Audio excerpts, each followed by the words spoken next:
এখন কি অবস্থা কৰতে সব হয়ে যায় মইটো লগাই দিব পাৰে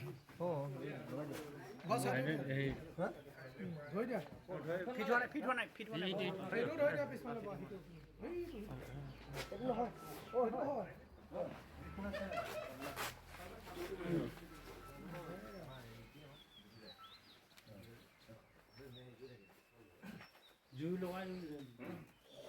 এইটো লিখিলো কিন্তু ৰাজু মাত্ৰ ৰৈ আছে কাইলে 11টা বজা ইন্তেজাৰ এনেকে লিখিব 11টা বজা ইন্তেজাৰ এখন হৈ যায় মাত্ৰ ৰৈ আছে কাইলে 11টা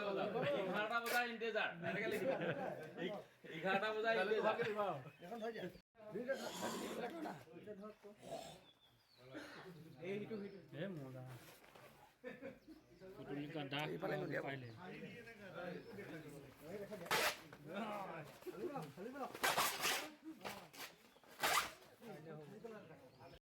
আলাটো দেখাই দিও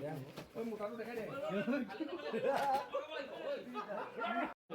মুখৰ এখন মুখৰ লগাম দিমুঠিত তুমি এতিয়াই দিলা কথাটো বেল লাগিব কালি আমি যেহেতু 22 তাৰিখটো আমাৰ এটা সময় আছে 22 তাৰিখে আমি কাইলৈ দিনটো যাবলৈ দিছো আৰু যদি কাইলৈ যদি প্ৰকৃতাৰ্থত ভূপেন কুমাৰ বৰা ডাঙৰীয়া যদি বিজেপিত জয়েন কৰে তেতিয়াহ'লে আমি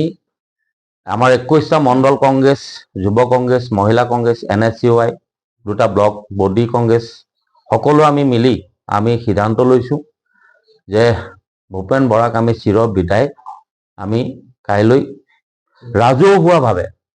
আমি দুটা ব্লক অফিচত পুতলিকা দাহ কৰি আমি সকলোৰে মনৰ পৰা কাইলৈ বিদায় দিবৰ কাৰণে আমি প্ৰস্তুত হৈ আছো কেৱল মাত্ৰ কাইলৈৰ সেই সময়কণৰ কাৰণে আমি ৰৈ আছো জিকিবলৈ অহা নাই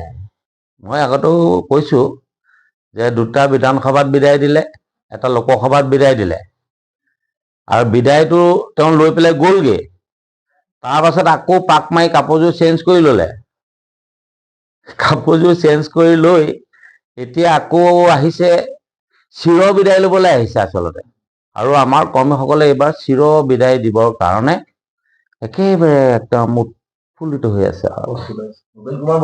8 মাৰ্চৰ কথাটোতো 8 মাৰ্চতো বহুত দিন কিন্তু 22 তাৰিখলে বহু কংগ্ৰেছী গৈ পেলাই জয়েন কৰাৰ কথা আছিল আৰু বহুতলৈ ফোন আহিছে ফোন অহাৰ পাছত অপমানিত হৈছে যোৱাটো বহুত দূৰৰ কথা অপমানিত হৈছে ভূপেন কুমাৰ বৰা ডাঙৰীয়া অপমানিত হৈছে যে আপুনি যি কাম কৰি গৈছে ইয়াত আমি প্ৰত্যুত্তৰ দিবলৈ ৰেডি হৈছো